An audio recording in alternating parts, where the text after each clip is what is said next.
شروع اللہ کے نام سے جو بڑا مہربان نہایت رحم والا ہے۔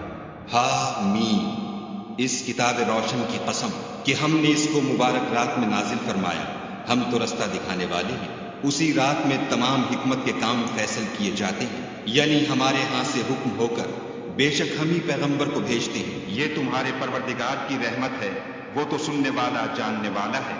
آسمانوں اور زمین اور جو کچھ ان دونوں میں ہے سب کا مالک، بشرطے کہ تم لوگ یقین کرنے والے ہو۔ اس کے سوا کوئی معبود نہیں، وہی جلاتا ہے اور وہی مارتا ہے، وہی تمہارا اور تمہارے پہلے باپ دادا کا پروردگار ہے، لیکن یہ لوگ شک میں کھیل رہے ہیں۔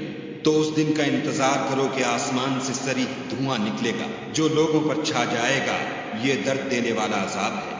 اے پروردگار، ہم سے اس عذاب کو دور کر، ہم ایمان لاتے ہیں۔ اس وقت ان کو نصیحت کہاں مفید ہوگی جبکہ ان کے پاس پیغمبر آ چکے جو کھول کھول کر بیان کر دیتے تھے۔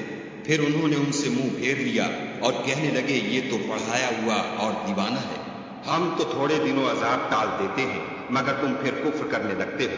جس دن ہم بڑی سخت پکڑ پکڑیں گے تو بے شک انتقام لے کر چھوڑیں گے۔ اور ان سے پہلے ہم نے قوم فرعون کی آزمائش کی اور ان کے پاس ایک عالی قدر پیغمبر آئے جنہوں نے یہ کہا کہ خدا کے بندوں یعنی بنی اسرائیل کو میرے حوالے کر دو، میں تمہارا امانت دار پیغمبر ہوں، اور خدا کے سامنے سرکشی نہ کرو، میں تمہارے پاس کھلی دلیل لے کر آیا ہوں، اور اس بات سے کہ تم مجھے سنگسار کرو، اپنے اور تمہارے پروردگار کی پناہ مانگتا ہوں، اور اگر مجھ پر ایمان نہیں لاتے تو مجھ سے الگ ہو جاؤ۔ تب موسیٰ نے اپنے پروردگار سے دعا کی کہ یہ نافرمان لوگ ہیں۔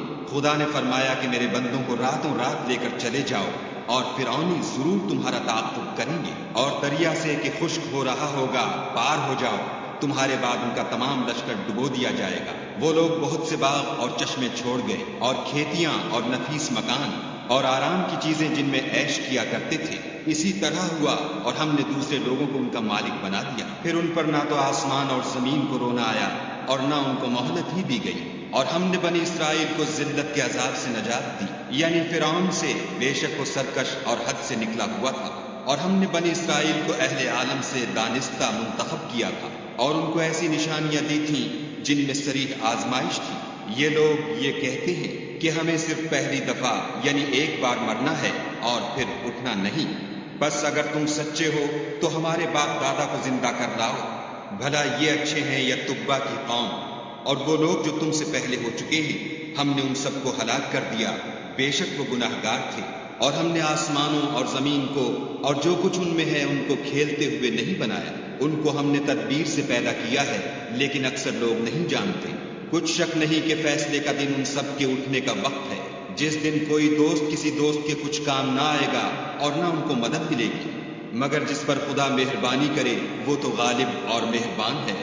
بلا شبہ تھوہر کا درخت گناہ گار کا کھانا ہے، جیسے پگھلا ہوا تانبا پیچوں میں اس طرح کھولے گا جس طرح گرم پانی کھولتا ہے۔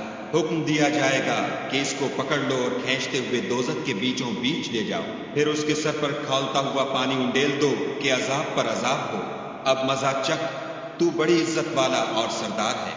یہ وہی دوزخ ہے جس میں تم لوگ شک کیا کرتے تھے۔ بے شک پرہیزگار لوگ امن کے مقام میں ہوں گے، یعنی باغوں اور چشموں میں، حریر کا باریک اور دبیز لباس پہن کر ایک دوسرے کے سامنے بیٹھے ہوں گے، وہاں اس طرح کا حال ہوگا، اور ہم بڑی بڑی آنکھوں والی سفید رنگ کی عورتوں سے ان کے جوڑے لگائیں گے، وہاں خاطر جمع سے ہر قسم کے میوے منگائیں گے اور کھائیں گے، اور پہلی دفعہ کے مرنے کے سوا کہ مر چکے تھے موت کا مزہ نہیں چکھیں گے، اور خدا ان کو دوزخ کے عذاب سے بچا لے گا۔ یہ تمہارے پروردگار کا فضل ہے، یہی تو بڑی کامیابی ہے۔ ہم نے اس قرآن کو تمہاری زبان میں آسان کر دیا ہے تاکہ یہ لوگ نصیحت پکڑیں، بس تم بھی انتظار کرو، یہ بھی انتظار کر رہے ہیں۔